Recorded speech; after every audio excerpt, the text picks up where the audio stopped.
fédération. waaw mais vas-y kay non kay benn franc. tuuti rek ok. gars yi gis ngeen maître Baboucar Cissé a expliqué et a lu la loi. Vous l'avez vu sur le papier qui a été diffusé. La loi dit que le procureur de la République financier doit faire une enquête préliminaire. Il n'aura pas le droit de dire tu viens, je donne au juge, le juge te met en prison. Il doit faire une enquête préliminaire par la gendarmerie, la digue et tous les organismes possibles. Ça durera ce que ça durera avec les avocats, avec Farba Ngom, avec tous les documents. Bon, ceci étant, je voudrais qu'on rigole un peu. Je voudrais vous faire rire un peu. Vous avez lu les journaux d'aujourd'hui. J'ai vu dans un journal d'aujourd'hui la photo d'une personne dont je ne cite pas le nom. Et on a mis qu'on lui impute 125 milliards. Vous l'avez vu dans un journal en première page. Vous êtes tous des journalistes, j'espère que vous l'avez regardé. Je pense que c'est l'Observateur. En première page, il y a une personnalité du monde des affaires au Sénégal dont on a mis la photo et on a mis que ce sont les 125 milliards. On l'accuse des 125 milliards jusqu'à ce que ça soit prouvé. Alors, est-ce qu'il s'agit donc des 125 milliards de Farba Ngom ou de lui? Vous voyez les fake news. Maintenant, les 125 milliards, c'était Farba Ngom. Maintenant, c'est M. Y. Et jusque-là, celui qui a écrit 125 milliards, ou d'où ça vient, ça n'a jamais été prouvé. Ni pour Farba Ngom, ni pour le nouveau. Vous voyez bien qu'on a parlé au Sénégal pour parler. Moi, j'ai lu aussi, dans un journal, sauf erreur de ma part, ça doit être l'Obs encore, une femme qui s'appelle Sek, une dame dont le nom de famille est Sek. Elle a écrit que M. Farba Ngom a reçu un chèque de 2 milliards et nangam nangam, après un chèque de 1 milliard nangam nangam, et un chèque de 300 millions. Le tout fait 3 milliards 600 millions à peu près. Ça, c'est plus détaillé. C'est possible que ce soit vrai. Mais 2 milliards, 1 milliard 600, 300 millions, pour quelqu'un qui est un homme d'affaires, un courtier, qui fait ce travail-là conformément aux lois et règlements du Sénégal, jusqu'à ce que le contraire soit prouvé. Mais cette personne peut parfaitement recevoir 2 milliards, 1 milliard 500 millions pour le travail qu'il a accompli. Sauf si on prouve que cet argent a été volé. Ou bien provient d'un délit, ou bien provient de quelque chose d'anormal. Mais c'est celui qui poursuit qui doit le prouver. Et vous voyez bien qu'il n'y a presque rien en fait. C'est pourquoi rien ne nous a été donné. Mais le jour que tout sera mis sur la table, nous tous, nous savons réfléchir. Hein? Et nous tous, nous sommes instruits. Donc, on verra les preuves qui vont être demandées ou les preuves qui vont être données. Et je pense que ce jour-là, la justice pourra clairement suivre un bon chemin.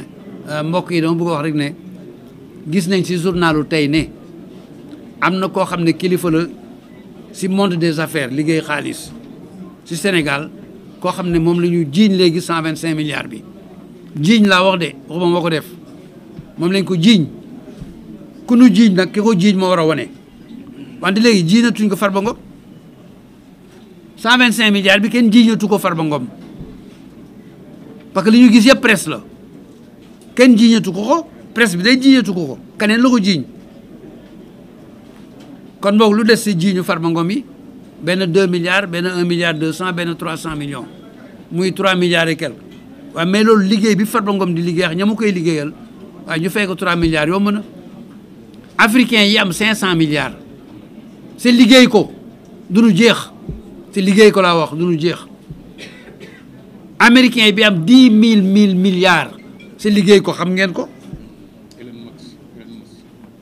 c'est du benn de c'est du kenn rek de c'est du benn américain rek de lu ma téeméeri américain am nañ ku nekk lépp 1000 milliards 1000 milliards de dollars laa wax de waxuma CFA pour ñoom CFA du xaalis dollar ay xaalis 1000 milliards de dollars laa wax de lu ma téeméeri américain am nañ ko c'est naqadiwul benn américain naqadiwul benn américain waaw ñun lu dox 3 milliards CFA kese nga xam ne du xaalis si Amérique du dara di ñu naqadi xanaa bëgguñu tekki dara ëllëg waaye ngir yàlla nañ yéene suñuy njaboot ñu am dara parce que njaboot gu amul dara njaboot gu ñàkk rek a fi nekk ban tukki américain yi am alal nangul ko seen njaboot ñuy liggéey di am alal tey ñoo ñuy dimbali suñu dëkk di ñu lebal alal di ñu may alal ñu koy bàkkoo nag ne Amérique may nanu bàkkoo nañ ko jamono yi si journaux yi gis ngeen ko gis ngeen jamono yi ñu bàkkoo Amérique may nanu léegi nag homme politique ay wax avocat waxatul homme politique ay wax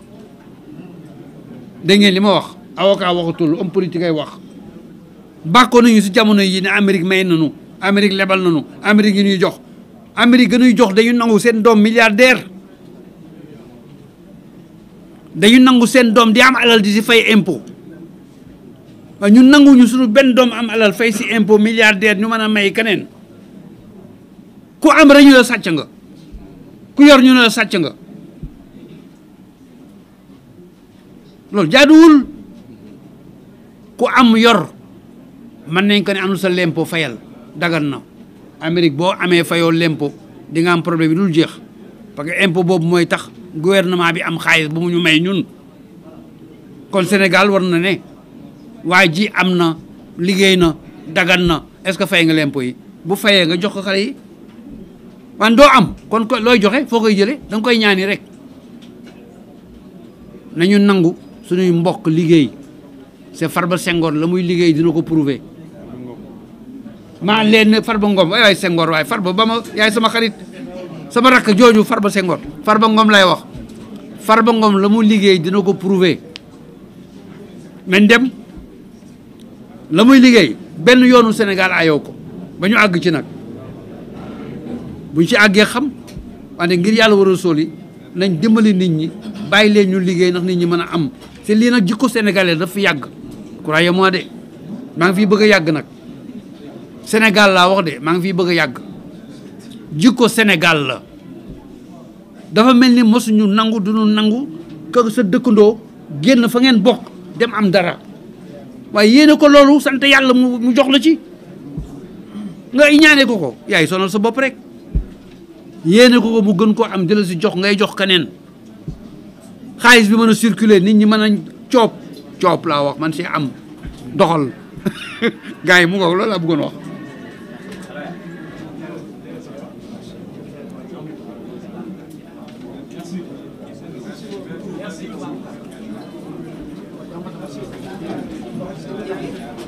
mu ngoog waaye na ngay am xay jox leen ci waaye ngeen di coob bu ñu solo nit ñi sonn nañ